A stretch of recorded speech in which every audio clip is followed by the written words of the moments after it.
Anlat әлі дұрыс йөрибез ме, юкмы? Менә шулай, менә шулай, шулай. Менә шулай, менә шулай, шулай. Сен бит инде сәхнәгә бирегә чыкмаган, сөйләргә чыккан. Ваннага кирип ятып, әкрен-әкрен генә лимонад эчеп ятсаң, да комфортно. Минем белән дискуссия. Спорлашалар. Бәхәсләшәләр. Кыштырдап чыга, шаңгырдап чыга, тегеләй әйтә, булай әйтә.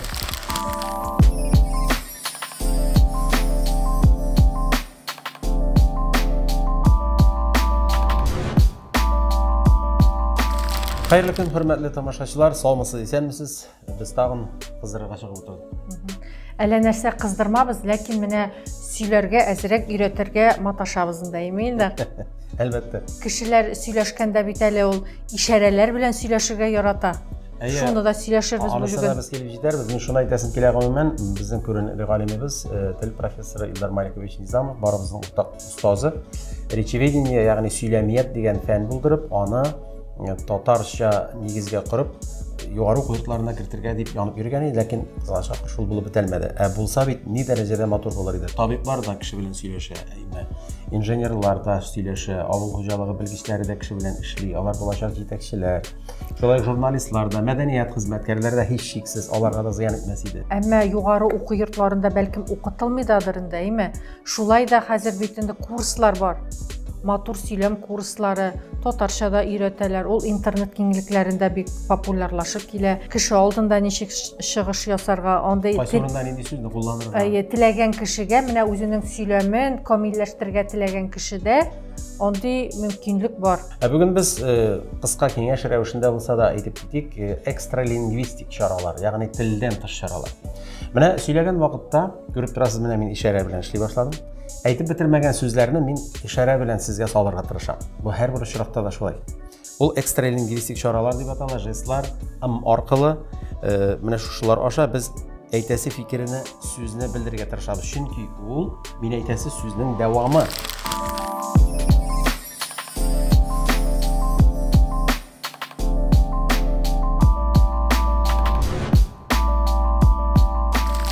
Беләсеңме, менә ишарәләп сөйләгәндә әле кеше йөрергә дә тотына бит. Менә ансын ничегрәк аңлат әле, дөрес йөрибезме, юкмы? Монда син сөйлисең инде, әйтергә телисең, экстралингвистик чаралар, әйме? Шул ук менә сөйләмне әйттек бит, ишарәләр ул сөйләмнең дәвамы дип. Шуңа күрә кайбер кеше аны дөрес кулланмыйча үзенең фикерен җуярга һәм тыңлаучысын да югалтырга мөмкин. Мәсәлән, берничә ишарәне алып узыйк инде. Һава кисеп сөйләү кул белән. Планны үтәмәдегез, тегене эшләмәдегез, отчетны тутырмадыгыз, фәләнне эшләмәдегез. Булмады да, бер кайчан да булмаячак дип менә шулай һаваны кисеп сөйләсәң, колхоз рәисләре кебек. Сезнең тамашачыгыз югалды дигән сүз, сезнең абруегыз югалачак һәм тыңлаучының гайрәтен чигерәчәксез. Чөнки бу ничектер әңгәмәдәшеңне хөрмәт итмәү кебек тә бит инде. Әлбәттә шулай. Ул теге бу авторитар характерны син күрсәтә, аның бит психологик нигезләре бар әле. Менә ишарәләрен иплерәк, җыйнаграк булса, максималь рәвештә, үзеңнең тирәңдәрәк булган мөшәррәх сөйләшсәң дип әйтикме. Минемчә нәтиҗәгә тизрәк ирешеп була. Тагын бер җитешсезлек ул да булса, паузаны ыңгырашу белән тутыру. Сөйләм барышында хөкем, фикер туа икән, аннан соң бит инде син аны ипләп, синтагматик басымнар фәләнен кулланып, бөтенесен логик басымнарны килештереп дигәндәй, сөйләмне оештырып барасың. Паузаның үз урыны. Пауза булган җирләрдә дип ыңгырашу белән тутыру кирәк түгел. Ул шулай ук тыңлаучыны хөрмәт итмәү һәм аның нервысына тия торган, гасабиландыра торган бер әйбер. Аннан килеп тагын бер әйбер бар. Сөйләгән вакытта, мәсәлән, лекцияләр сөйләгәндә инде бигрәк тә аяк очына басып бәйләнгәләү. Мәсәлән, менә айда тормыш бармы икән, юкмы икән? Бу турыда фән әле үзенең төпле фикерен әйтеп бетермәде дип, менә булай аяк очына басып бәйләнгәләү. Шулай ук инде син бит инде сәхнәгә бирегә чыкмаган, сөйләргә чыккан. Шуның өчен ул хәрәкәтләрдә артык дип саныйм. Лекция укыганда аны кулланалар инде профессорлар. Кулланалар, ләкин ул менә матур күренми тыңлаган кешегә. Тагын бер бик мөһим әйбер, нәрсә дип беләсең? Әле бит әле Илдар сөйләгән кешегә дә комфортны булырга тиеш. Кеше бит әле кеше турында гына уйламый, үзе турында да уйлый. Ансында әйтеп бетерде, бәлкем ул кешегә шулай комфортныдыр. Комфортно, ваннага кирип ятып, әкрен-әкрен генә лимонад эчеп ятсаң, да комфортно. Ләкин бит син җәмгыятькә кеше алдына чыккансың. Будь добра, әйбәт иттереп рәхим итеп. Өлгü булырга тиешсең. Әлбәттә. Тагын бер кимчелеккә тукталыйк. Монысы инде менә паразит сүзләрдән котылу. Чөнки сөйләм оештырганда булары безнең сөйләм оештырганда иң төп, иң күзгә бәрелә торган кимчелекләр җәмәгать, шуңа күрә әһәмият итерсез дип уйлыйм. Паразит сүзләр хәзер нәрсәдән башлана? Хәерле көннәрдән башлана безнең, әйме? Хәерле иртәләр, хәерле кичләр. Әле минем белән дискуссиягә кергән кешеләр дә булды. Мөршид апа сөйләгәндә ул бик матур иртәләр дип әйтергә кирәк. Ләрне кушырга кирәк дип минем белән Спорлашалар. Бәхәсләшәләр. Менә җәмәгать телнең бит дәүләт тарафыннан расланган, закон көченә кертелгән шундый нормалары бар. Көндә, иртәдә, кичтә бер генә татар телендә һәр хәлдә шулай. Төрекләрдә бәлки ие ахшамлар, ие гөннәр дип исәнләшәләрдер, ләкин ул төрекләр безнең ана телебезне сакларга тиеш. Ата-бабаларыбыз турында сөйләшмәгән. Хәерле көн, хәерле кич. Бик матур, бик күркәм. Инде икенчесе, әгәренки дигән шушындый бер паразит сүз бар, әйме? Стало быть, менә булай килеп чыга. Слушай, син теге әйберне күрдеңме? Хәзергесе, я булмаса бүгенгесе. Бүгенгесе көндә, хәзергесе көндә менә еш кына гына отчет биргәндә, исәп-хисап тотканда. Әле тагы берсе бар. Әммә дә ләкин. Бик дөрес, анысына да барып җитмәкче идем. Әммә дә ләкин. Я әммә генә, я ләкин генә тик дигән теркәгеш тә бар. Булар каршы кую кисәкчәләре бит инде. Менә аларны шушылай үз урынында куллансаң бик мөһим була. Уңышлыклар телим дигән бер сүз бар менә. Уңыш телим.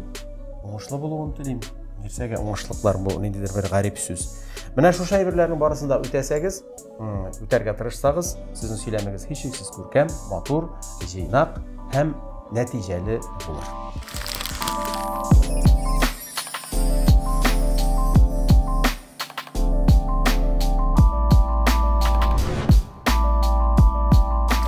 Илдар, син лайфхаклар шундый кызыклы килеп чыга. Әйдә лайфхакны әйт. Тырышам инде. Мин бүген менә бәлки журналистларга гына түгелдер, гомумән бөтен профессия кешеләренә безгә бит инде телевидениегә киләләр, мәсәлән, мин чыгыш ясый, белмим инде, сөйли белмим инде, фәлән инде, ялам инде, югалам диләр. Аңлап та була, әлбәттә без бөтен саен шуны беләшләр, ничектер ияләшкәнбездер. Һәм күз алдына китерәм, беренче мәртәбә чыгыш ясаган вакытларымда бигрәк тә рус телендә.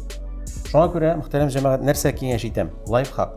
Чыгышны әзерләгәндә иң мөһим сүзләрегезне, ягъни тезислап язып чыгарга кирәк. Менә сез нинди фикер җиткерергә телисез?